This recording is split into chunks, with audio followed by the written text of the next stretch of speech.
Boa noite, minhas irmãs, meus irmãos.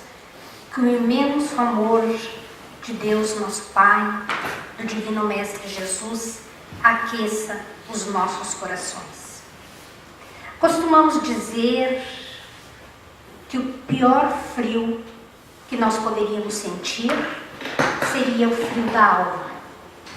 E como nós estamos nesta casa abençoada, a nossa alma, nós, espíritos imortais, envoltos nessas vibrações de luz, com certeza o frio passará despercebido.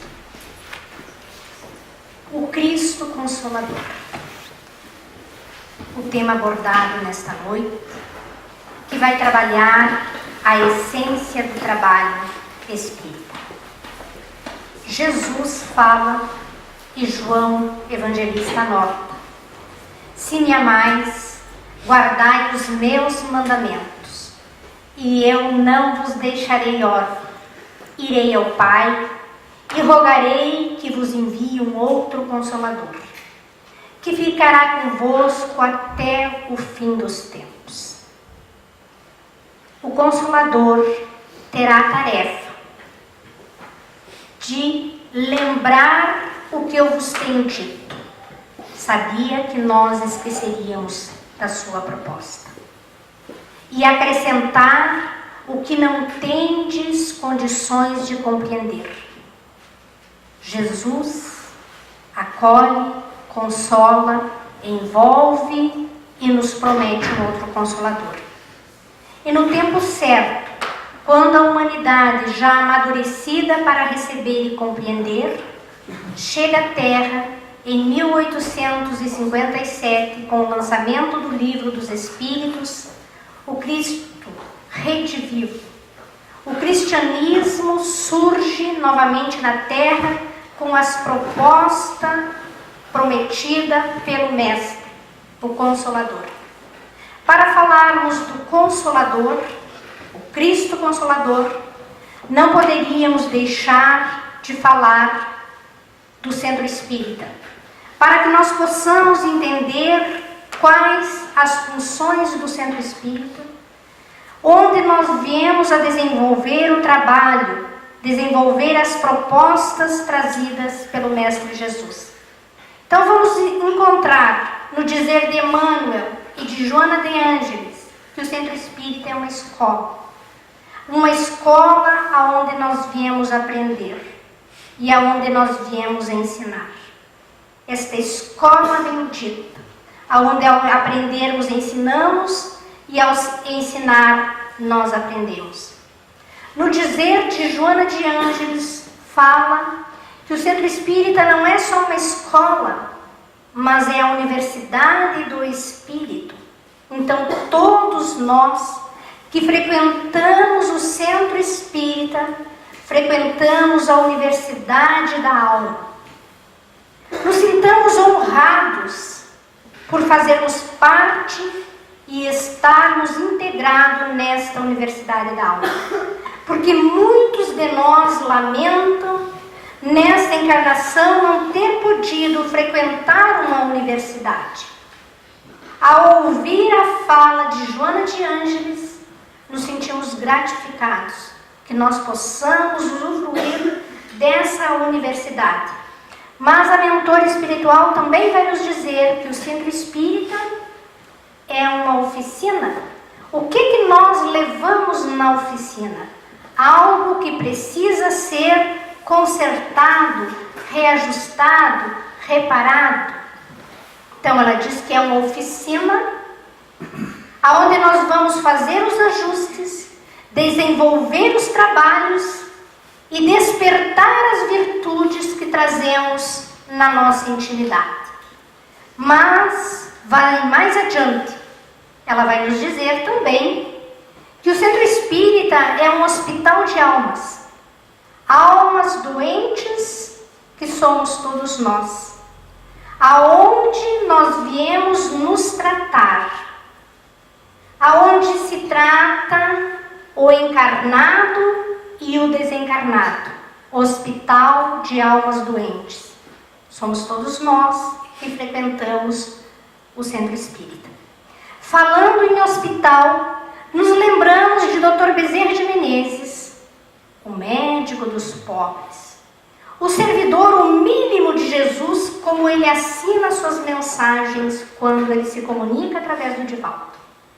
Vamos encontrar relato no livro Lindos Casos de Bezerra de Menezes, escrito por Ramiro Gama. Vai nos contar o seguinte: Dr. Bezerra de Menezes, quando estava encarnado na Terra, ele foi por 2 vezes presidente da Federação Espírita Brasileira, quando a sua sede ainda era no Rio de Janeiro. Então, todas as terças-feiras, às 20 horas, tinha uma sessão pública doutrinária, igual a essas que nós promovemos. Estava lá o Dr. Bezerra de Menezes, numa terça-feira, fazendo a explanação do Evangelho. Toda vez que ele encerrava a sua fala, ele descia da tribuna, caminhava por entre os bancos, olhando no rosto de cada irmão presente, perguntando se a sua fala não havia ofendido ninguém, não havia causado um mal-entendido, um mal-estar, porque ele tinha um imenso amor pelas criaturas. Numa terça-feira, Dr. Bezerra fala, desce da tribuna, caminha por entre os bancos, vai indo pelo salão. Quando ele chega no último banco, ele vê que tem um homem sentado, de cabeça baixa, entristecido. Dr. Bezerra de Menezes põe a mão no seu ombro e pergunta: "E aí, meu amigo, como estás?"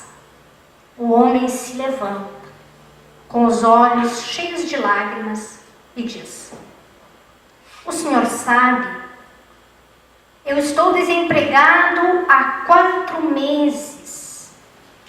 Tenho procurado trabalho por esta cidade e não encontro. Hoje de manhã, ao sair de casa, deixei doente a minha filha. Disse à minha esposa que hoje eu não voltaria para casa com as mãos abanando, que eu iria arrumar um trabalho para levar o alimento que estava faltando e o medicamento para minha filha. O senhor sabe, eu caminhei por essa cidade toda em busca de um trabalho. Bati em todas as portas e nada consegui. Sem coragem para retornar a casa, sem nada levar, envergonhado da situação, tomei a decisão de me matar. Como voltar a casa? E quando eu buscava um local apropriado para isso, eis que eu passo aqui na frente e uma força estranha me empurra aqui para dentro. Eu sento e escuto. Sobre o que o senhor está falando? O senhor está falando a valorização da vida, não o suicídio, da lei de causa e efeito. O senhor está nos dando uma esperança. Mas eu lhe pergunto, como voltar para casa com as mãos vazias? Dr. Bezerra de Menezes se enche de compaixão pela dor daquela criatura, coloca as mãos no bolso procurando algum dinheiro, mas nada tinha, porque tudo que ele tinha recebido no seu consultório naquele dia, ele já havia doado a pessoas carentes. Então ele eleva, enquanto conversa com o companheiro, com o irmão, ele eleva o pensamento numa oração pedindo a proteção e o amparo para que tenha uma intuição como conduzir aquele caso. E eis então que ele olha para aquele homem derrotado, sofrido, desesperançado e pergunta a ele: "O senhor acredita em Nossa Senhora?" E ele disse: "Sim, eu acredito em Nossa Senhora." Ele disse: "Pois então venha cá, meu filho. Eu vou lhe dar um abraço em nome de Nossa Senhora." E abraça aquele homem. E nós sabemos, vamos ler lá na lei do amor, que quando há amor e que nós abraçamos alguém com amor fraternal, com o desejo de auxiliar, com um desejo de curar, há uma fusão de almas e uma troca de energias. Dr. Bezerra abraça e eu imagino o envolvimento, o amor, o carinho daquele homem por aquele ser sofrido. E ele diz: ao chegar em casa, você prepare uma jarra de água, coloque em cima da mesa, abrace a tua esposa e a tua filha em nome de Nossa Senhora, orem e tomem aquela água, e amanhã as coisas há de se resolver. E o homem foi. E os dias transcorreram. Eis que chega uma outra terça-feira. Lá está novamente Dr. Bezerra na tribuna da Federação Espírita Brasileira, falando do Evangelho de Jesus, do Cristo Consolador. Termina a sua preleção, desce da tribuna, caminha entre os bancos, vai indo, olhando para cada um, perguntando se não lhe feriu, se não lhe magoou, se compreenderam a mensagem. E quando ele chega no último banco, lá na última fila, tem um homem sentado. Mas quando vê o Dr. Bezerra se aproximar, se levanta sorridente. E ele pergunta: o senhor lembra de mim? Dr. Bezerra diz: ah, meu filho, são tantas pessoas. Ele diz: pois eu sou aquele homem que lhe busquei a semana passada com a intenção de me suicidar. Lembra que o senhor me deu um abraço em nome de Nossa Senhora? E que o senhor pediu que quando eu chegasse em casa, colocasse uma jarra de água, orasse e abraçasse a minha filha e a minha esposa em nome de Nossa Senhora? Pois eu fiz isso. O senhor acredita que a febre da minha filha cessou? Que a fome que nós estávamos sentindo foi como se nós tivéssemos sido alimentados com aquela água? Dormimos uma noite tranquila, revigorado. Na outra manhã me acordei cheio de coragem, de esperança, preparado para ir à rua em busca de um trabalho. E eis que quando eu estava saindo, alguém bate à minha porta e me diz: vim te buscar para trabalhar. Então eu volto aqui para te agradecer o abraço em nome de Nossa Senhora. Então, o Centro Espírita, meus irmãos, é uma escola onde nós vamos aprender. É uma oficina onde nós vamos nos reajustar. Mas é um hospital de almas onde nós vamos nos tratar. E tratar aqueles que nos buscam.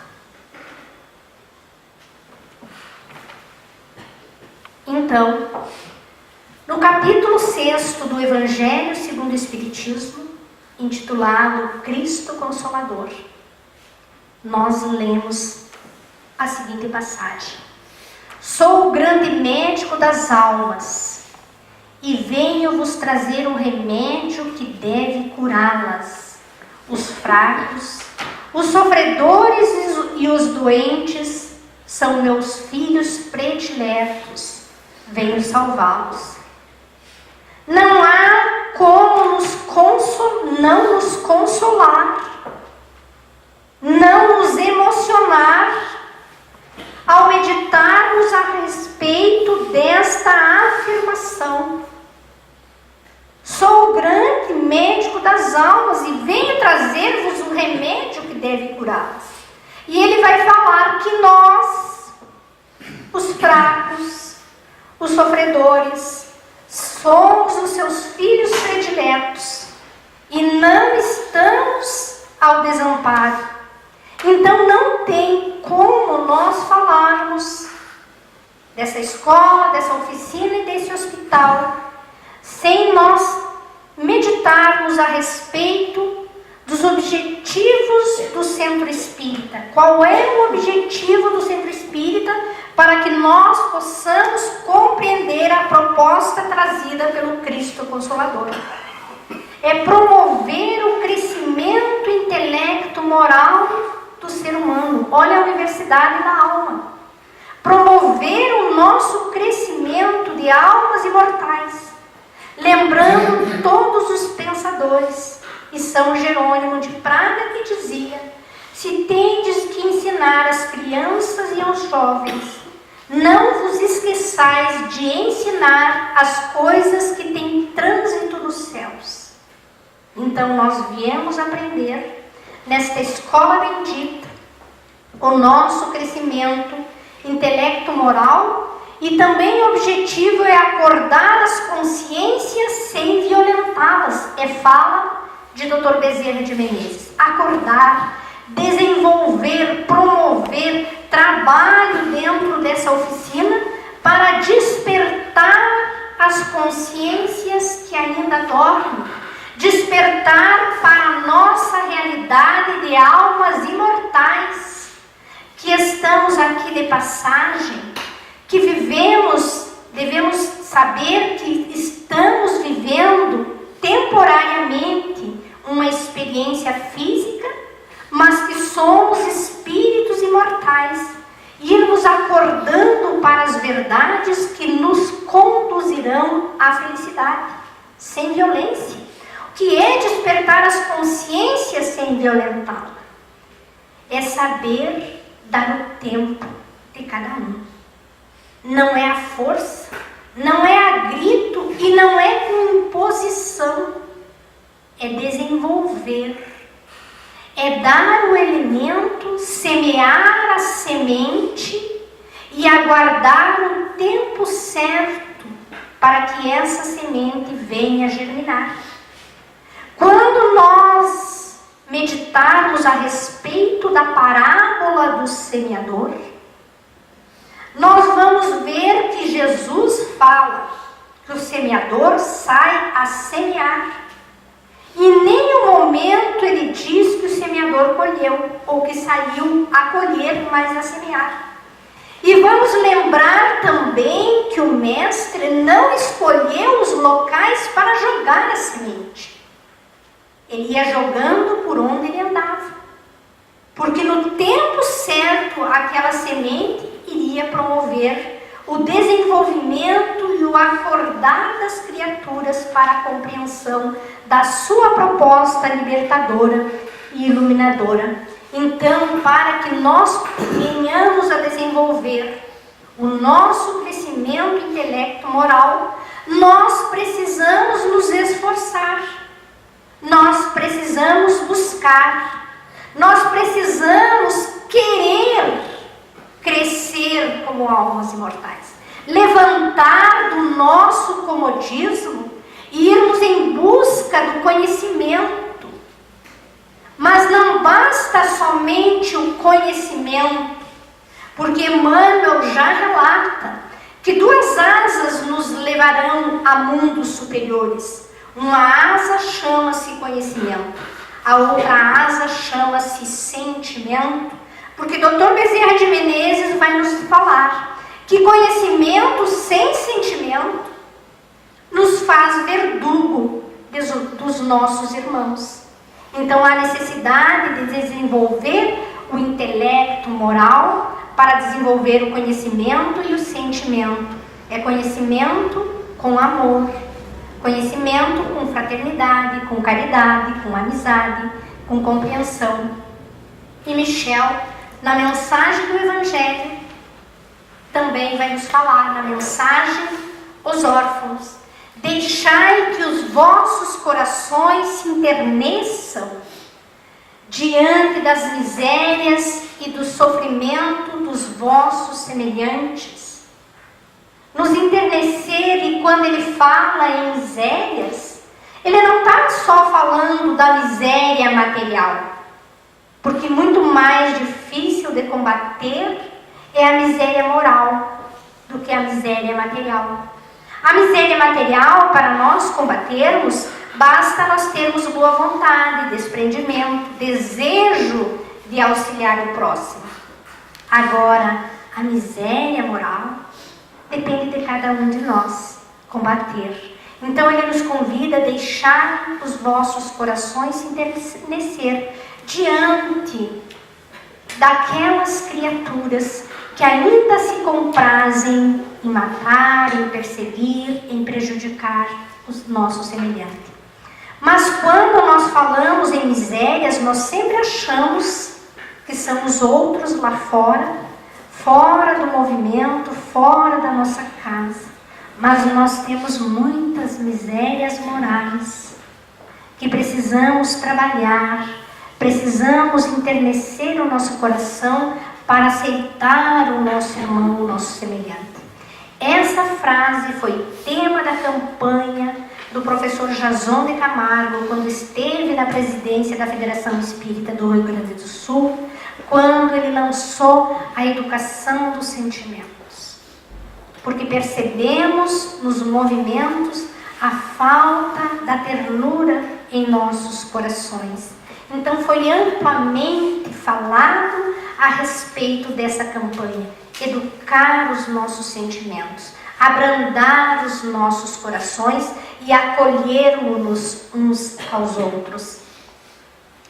Olha o que o Cristo Consolador nos fala no capítulo 6. Estou muito tocado de compaixão pelas vossas misérias, pela vossa imensa fraqueza.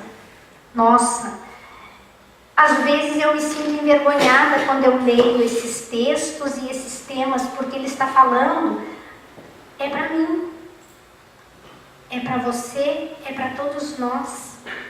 Sinto-me demais tocado de compaixão pelas vossas misérias e pela vossa fraqueza, para não estender mão segura aos infelizes transviados que, vendo o céu, tombam no abismo do erro.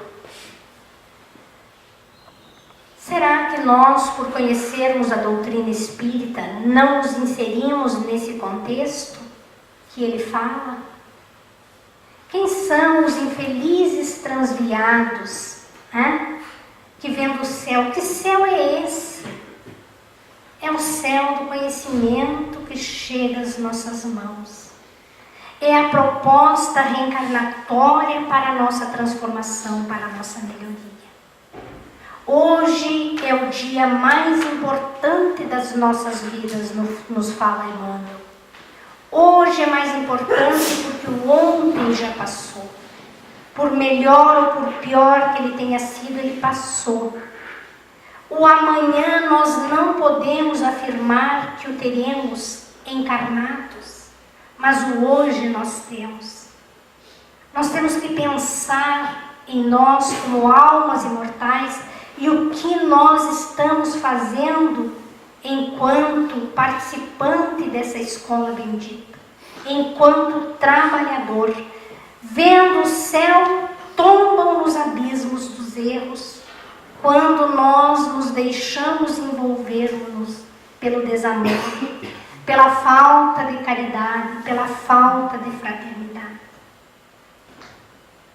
Quando nós deixamos o nosso personalismo falar, quando nós não pensamos no bem comum, quando nós colocamos os nossos interesses acima do bem comum, nós somos os infelizes, que temos um céu de conhecimento, temos um manual de conduta, um roteiro para a nossa felicidade e tratamos como letra morta, porque não conseguimos ainda vivenciar o sentido do amor e da fraternidade. É a proposta. Há 2000 anos já nos fala o Mestre Jesus, que é urgente que nos amemos, que é urgente que nos entendamos. Às vezes, meditando sobre umas frases de Jesus, a gente para e pensa, meu Deus, até quando eu vou repetir erros? Porque a gente vai e volta no mesmo local, com um cenário diferente, mas os atores são os mesmos, e repetimos muitas vezes os mesmos atos, as mesmas peças, os mesmos equívocos, os mesmos erros. A proposta é que nós acordemos para o momento especial que nós estamos vivendo. A maioria dos pessimistas pensam que é um momento difícil que que nós estamos vivendo, que é um momento de dor, que é um momento de provação, porque nós enxergamos só a miséria. Nós não enxergamos as luzes, o avanço do conhecimento, o avanço da tecnologia, as bênçãos que todos os dias é nos oportunizado. Então nós nos inserimos nesse contexto. Requisitos indispensáveis para que nós vivenciamos a essência do trabalho. Lembrando novamente no capítulo do Cristo Consolador, quando o Espírito de verdade, que no dizer dos conhecedores da doutrina, é o próprio Cristo falando, quando Ele nos dá 2 mandamentos, lembrando a proposta que Jesus disse que não nos deixaria órfãos, que enviaria um outro Consolador para nos lembrar o que Ele tinha dito. O que Ele tinha nos dito? Que amássemos, que nos amássemos. Então Ele diz: Espíritas, amai-vos. Eis o primeiro mandamento. Espíritas, instruí-vos. Eis o segundo. Amai e orai, sede dóceis aos Espíritos do Senhor. Amar e orar. E também trazendo a mensagem do Espírito de verdade, a mensagem consoladora. Nos obreiros do Senhor vai nos falar: atingiste o tempo do cumprimento das coisas anunciadas para a transformação da humanidade. Felizes serão aqueles que tiverem trabalhado na seara do Senhor com desinteresse e sem outro móvel que a caridade. Então, para trabalharmos na seara do Senhor, não podemos ter interesses. Deveríamos ter o sentimento do auxílio pelo auxílio, lembrando que somos servidores, que temos a oportunidade, ao servir, de nos redimir, ao servir, crescer, ao servir, nos auto-iluminar. Então, quando eles dizem, trabalhado na seara do Senhor com desinteresse, sem outro móvel que não a caridade. E quando nós lemos esta mensagem, nós nos sentimos consolados, porque nós temos que ler a mensagem, meditar a mensagem e imaginar a mensagem. Fechar os nossos olhos e pensar quando ele diz: experimente, meus amigos, quando vocês estiverem numa provação, quando vocês estiverem passando por um sofrimento, lembrem-se do abraço em nome de Nossa Senhora. Dr. Bezerra de Menezes é devoto de Nossa Senhora. Sabe aquela frase do Chico famosa que diz que tudo passa? Tudo passa. Aquela frase, um dia o Chico pediu para Emmanuel, seu mentor: Emmanuel, eu gostaria que você trouxesse uma frase para me colocar acima da minha cama, para que quando eu olhasse lá, me desse um rumo, um norte. Emmanuel pediu um tempo para o Chico para trazer a frase. Passou-se uma longa temporada e o Chico achou que ele tinha esquecido daquele pedido, porque Emmanuel foi às esferas superiores buscar essa frase. E essa frase foi ditada por Maria, que colocou lá: tudo passa. E aí Emmanuel chega e diz, e o Chico pergunta: mas Emmanuel, só isso? Como quem diz, tu demorou tanto para escrever essas palavras, tudo passa? E aí Emmanuel fala para ele que quem mandou essa frase para ele foi Maria. Que tudo passa Porque quando você acordar de manhã entristecido, adoentado, você vai olhar e vai saber que vai passar. E quando você acordar alegre, feliz, lépido e faceiro, você vai olhar e vai saber que isso também vai passar. Porque isso faz parte da vida. Mas quando chegar a dor e bater a nossa porta, nós devemos fechar os nossos olhos, orar, imaginar. Vinde a mim todos vós que sois bons servidores, que calaste os vossos ciúmes, as vossas discórdias, para não deixar a obra prejudicada. Quando Jesus fala aos seus apóstolos, aos seus discípulos, e está falando para nós nos dias de hoje, porque o seu discurso é atual, vinde a mim todos vós que estáis cansados e sobrecarregados. Imagine o dia que você está cansado, sobrecarregado, aflito, doente. Imagine Jesus te convidando para você chegar até Ele e Ele te envolver. Se nós colocarmos isso na nossa mente e termos como um hábito, nós vamos nos fortalecendo, vamos percebendo que nós nunca estamos ao desamparo, que nós sempre estamos envoltos por essa proteção divina. Então o Cristo, com seu amorável abraço, vai nos consolar.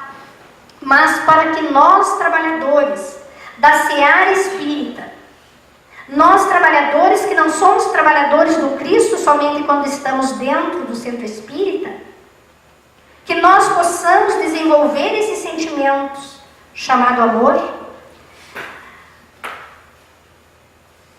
Dr. Sérgio Lopes, psiquiatra de Pelotas, espírita, trabalhador incansável do movimento espírita, da doutrina espírita, ele vai nos falar dos passos do amor, que o amor é um processo de educação. E para que nós possamos desenvolver esse amor, a necessidade é um processo pedagógico. Precisamos passar por alguns passos. Então o Dr. Sérgio Lopes vai nos dizer que para nós desenvolvermos o amor, nós precisamos desenvolver o autoconhecimento, a aceitação, a confiança e o desapego. Vamos lembrar o que Jesus sintetizou os mandamentos num único, se a gente pode ver. Amar a Deus sobre todas as coisas e ao próximo como a si mesmo. Então, para que nós possamos amar o nosso próximo, amar a Deus, nós precisamos aprender a nos amar.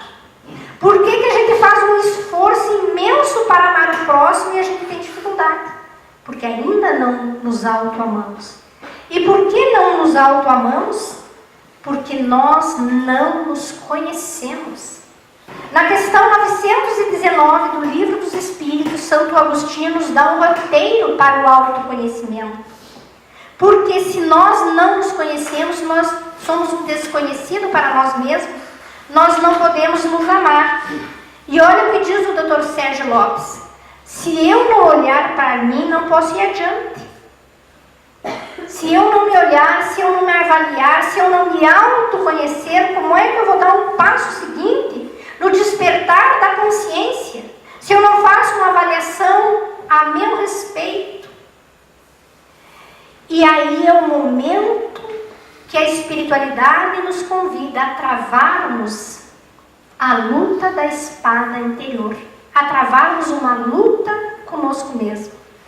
Um dia, perguntado a Chico qual o pior momento, o mais difícil momento da sua vida, e ele respondeu: qual o pior momento de nossas vidas?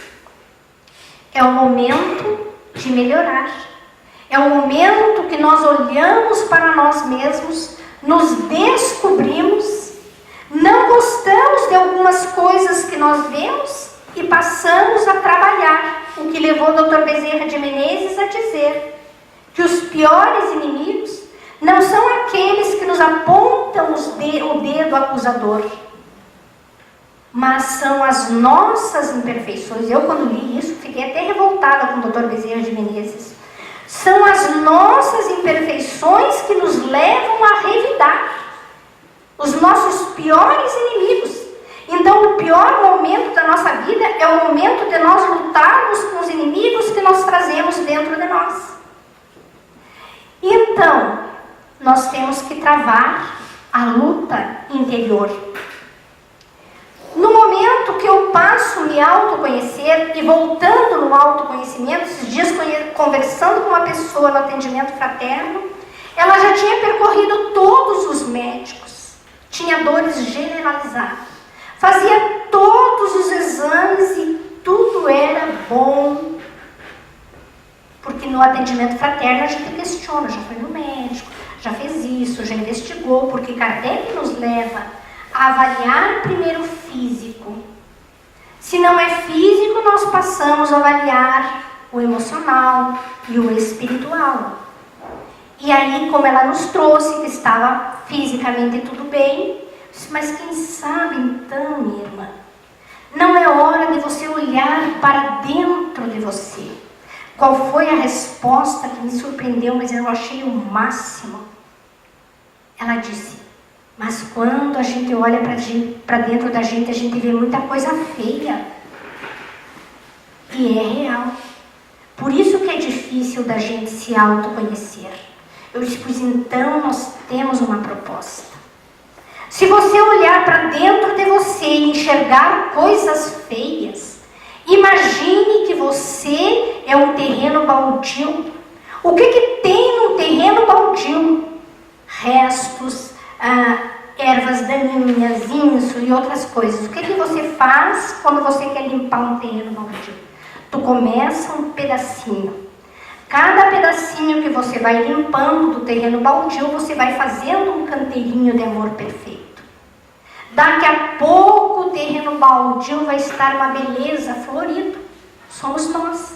Então, se nós no autoconhecimento descobrirmos que somos orgulhosos, rancorosos, magoados, são as coisas feias que a gente tem dentro da gente que a gente não gosta de se auto-olhar.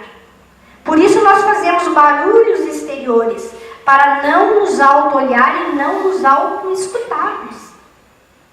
E aí não nos conhecemos, não nos amamos, não nos aceitamos física e emocionalmente.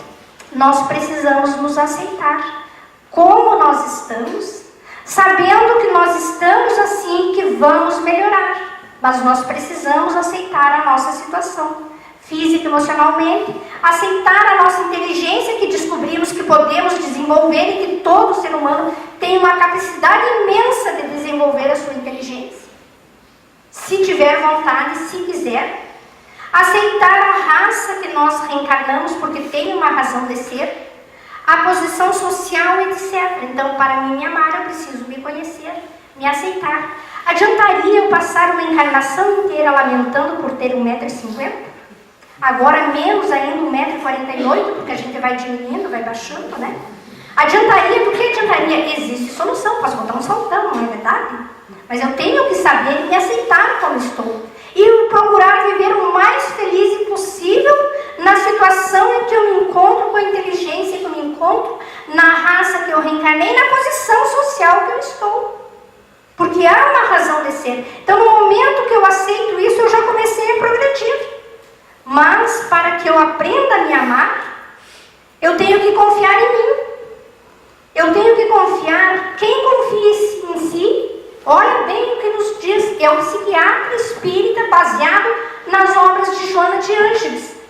Quem confia em si está desenvolvendo a humildade, que é a mola mestra para a transformação, sabendo o meu real tamanho, nem mais, mas também nem menos. Se alguém disser que eu tenho 1,80 m, eu vou dizer: não, você está enganado, eu tenho 1,50 m. Agora, se alguém chegar e dizer: olha, você tem 1,40 m, olha, você está enganado, eu tenho 1,48 m. Então, sabendo o meu real valor, confiando em mim, sabendo das minhas potencialidades, eu estou me auto-amando. Porque acreditar no nosso potencial, cuidado com a supervalorização de si mesmo. Nós não podemos nos supervalorizar e nem nos desvalorizar. Divaldo conta um fato que um amigo dele chegou e dizia para ele: Divaldo, eu sou um rato. E o Divaldo disse: não, você é um espírito imortal, você é um ser divino, criado para a luz, para a felicidade, para a harmonia, para o bem. Não, eu sou um rato. Eu sou um rato porque eu sou um rato. E o Divaldo disse: bom, ele tanto falava que ele era um rato, mas não é que ele era um rato mesmo? Não acreditava na sua real potencialidade. Quantas pessoas, não acreditando na sua potencialidade, se anulam, não crescem, não acreditam que podem chegar aos seus objetivos, desenvolver o seu potencial, porque nós precisamos confiar em nós. Eu digo para mim mesma, se Jesus falou, deixai que brilhe a vossa luz, é porque eu tenho luz, você tem luz. Onde é que está a minha luz? A minha luz está apagada devido ao meu egoísmo e o meu orgulho está lá na lei do amor. Então, se eu acreditar que eu tenho essa luz divina dentro de mim, eu vou em busca dessa luz, desenvolvendo todo o potencial para o qual nós fomos criados. Nós temos que desenvolver a nossa autoestima, a confiança na nossa capacidade. Nós somos bons em muitas coisas. Então, quando a gente acreditar, a gente está crescendo. E o quarto passo para o auto-amor é o desapego de si mesmo, desapegar-se do ego. Não precisamos provar nada para ninguém, não nos preocuparmos com a opinião dos outros e sim com a nossa consciência. Porque na verdade a gente vive num mundo de consumismo e escravo da opinião alheia. Quanto menor a cidade, mais escravo nós somos. Porque nós ficamos preocupados, mas o que o outro vai dizer? Mas o que vão dizer se eu falar isso? Mas o que vão dizer se eu botar tal roupa? Nós não estamos preocupados com a nossa consciência, nós estamos preocupados com a opinião alheia.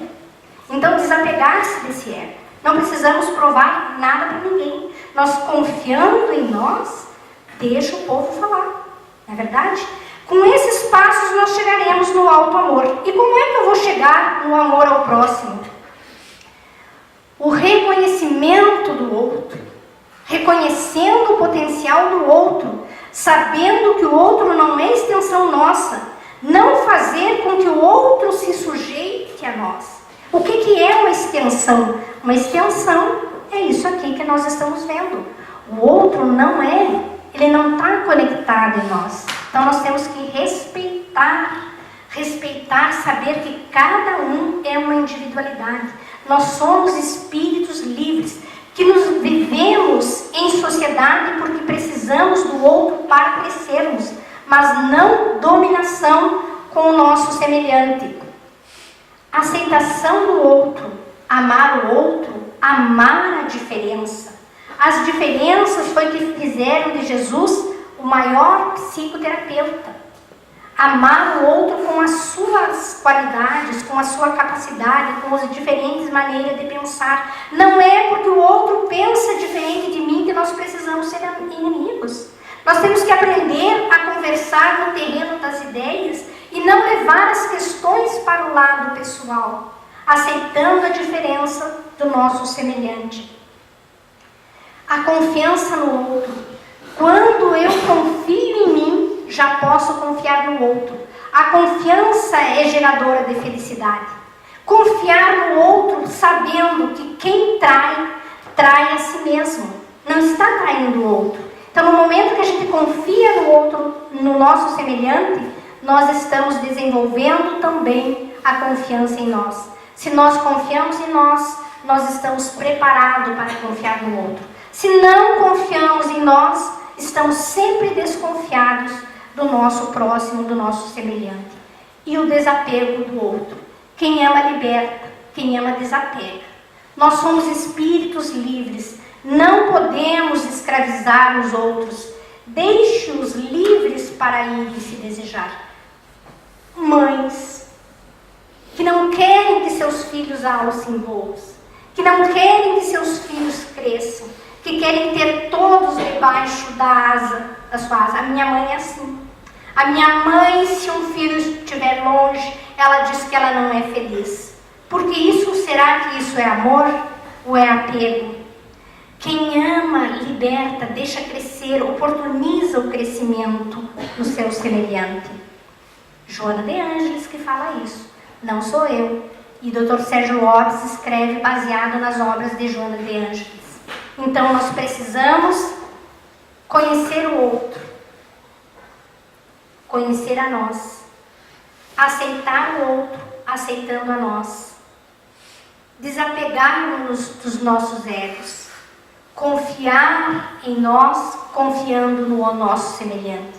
E aí nós estaremos, a partir do momento que nós nos amamos, quem se ama não fala mal do outro. Quem se ama não prejudica o seu semelhante. Porque no dizer da mentora Joana de Ângeles, o mal que me fazes não me faz mal, mas o mal que eu faço, esse me faz mal. Então quem ama, recebe. Quem ama, cuida. E aí está apto, a partir disso, para amar a Deus. Amarás teu Deus. O reconhecimento de Deus. Nunca estamos sozinhos. Nunca. Aonde estivermos, a presença de Deus é uma constante. Não existe um lugar, que passe pela vossa imaginação que não esteja com a presença de Deus. Um dia, um professor disse para um aluno: Joãozinho, eu te dou uma laranja para você me dizer aonde Deus está. Joãozinho, um espírito reencarnado, muito mais evoluído, disse: professor, eu lhe dou 2 laranjas para o senhor me dizer aonde Deus não está. Deus, meus irmãos, está na nossa casa, está no centro espírita, está na escola, está no presídio, está nos bordéis, está em toda parte do universo. O universo é inundado pela presença de Deus. Aí vocês vão me dizer: mas Nair, Deus está no presídio, um local onde se reúnem tantas criaturas maldosas? Naturalmente que está, porque senão ele não seria um Deus presente, um Deus bom, um Deus justo. Está ali para, na hora que alguém dessas criaturas tiver um clique, ele amparar e dizer: vem. Ninguém, então nós que somos mães, que vivemos preocupadas, vamos confiar os nossos filhos a Deus. Fazer a nossa parte, mas saber que aconteça o que acontecer, nunca estamos sozinhos.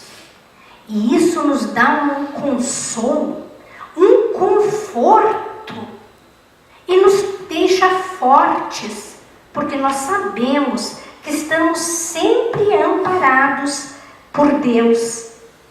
Adoração a Deus. Como nós devemos adorar a Deus? Na prece, colocando na nossa prece toda a nossa alma, e também através do trabalho. Porque não basta orar, há necessidade de arar, revolver a terra da nossa intimidade e nos colocar a nossa mão no trabalho. Nós podemos adorar a Deus na nossa transformação. Quando nós nos transformamos em criaturas melhores, mesmo aqueles que se dizem que não acreditam em Deus, mesmo aqueles que se dizem materialistas, quando eles se transformam em criaturas melhores, estão adorando a Deus. E também podemos adorar a Deus celebrando a vida. Celebrar a vida. Sorrir, cantar, ter alegria, ser grato a Deus pela vida. Sábado, no trabalho mediúnico, chegou um espírito e disse: não nos esqueçamos do entusiasmo das primeiras horas. Não sejamos mornos. Celebremos a vida, cantemos a vida, sejamos gratos pela vida que nós temos, pela oportunidade que nós estamos tendo de vivenciar esses momentos que o nosso orbe está passando por essa transformação. E a transformação do nosso orbe para um mundo melhor, um mundo de regeneração, um mundo sem violência, passa pela celebração da vida, que cada um deve cantar, alegria à vida. Celebrando a vida, adorando a Deus, reconhecendo a presença de Deus em nossas vidas, adorando a Deus, nós entramos na confiança em Deus. Olhai os lírios do campo, que não tecem nem fiam, no entanto, nem mesmo o rei Salomão se vestiu com tamanha beleza. Não vai vestir a nós? Por que nos preocuparmos com o que vestir? Se nós fizermos a nossa parte, com certeza nós teremos uma vestimenta para o nosso corpo. E nós temos muito mais do que uma. Olhai os pássaros dos céus, que não plantam nem ceifam, no entanto o Pai os alimenta. Não vai alimentar a nós? No momento em que eu confiar em Deus, que o necessário para a minha vida não vai faltar, o que eu vou temer? O que eu vou temer? Eu seguirei adiante, nós seguiremos adiante. Nós precisamos nos encharcar dessa confiança para desenvolvermos o entusiasmo pelo trabalho, para querermos desenvolver o sentimento nobre que é o amor, porque o amor é quem equilibra o universo, e essa confiança em Deus vai também nos equilibrar. Costumo dizer, quando eu vou visitar alguém que está prestes a desencarnar no hospital, costumo dizer: não te preocupes. Aconteça o que acontecer, você vai ficar bem. Nós temos que dizer isso para nós.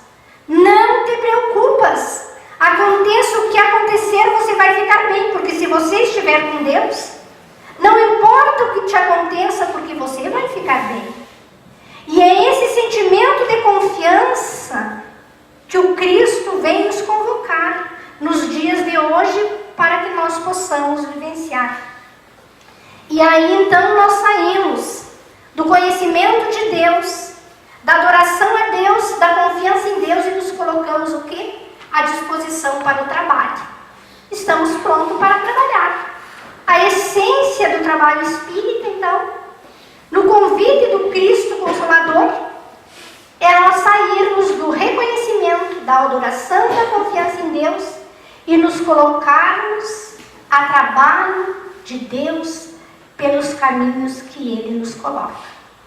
Essa é a essência do trabalho espírita. Amar a nós, nos aceitando, confiando, nos desapegando, trabalhando o nosso ego, desenvolvendo os nossos sentimentos, aceitando o nosso próximo, reconhecendo que ele deve, pode, tem o direito de ser mais bonito do que nós, mais inteligente do que nós, mais capaz, muitas vezes, do que nós. Desapegando-nos, amando sem apego, aceitando cada um no nível que está, vamos nos preparando para o amor a Deus, a adoração a Deus. Então, meus irmãos, que na noite de hoje nós possamos refletir na importância do amor, na importância da fraternidade, na importância da bondade em nossos corações. É o amor, a fé, a bondade e a fraternidade que vai nos fortalecer, que vai nos tornar criaturas saudáveis. Lembrando a proposta de Joana de Ângeles: és filho do universo e só uma fatalidade te aguarda, a felicidade, a plenitude. Conquistá-la agora ou postergar para mais tarde depende única e exclusivamente do teu livre-arbítrio. Muita paz e que Deus nos abençoe nesta noite. E que os irmãos possam retornar a seus lares amparados por esse amor de Deus, nosso Pai. Muito obrigada.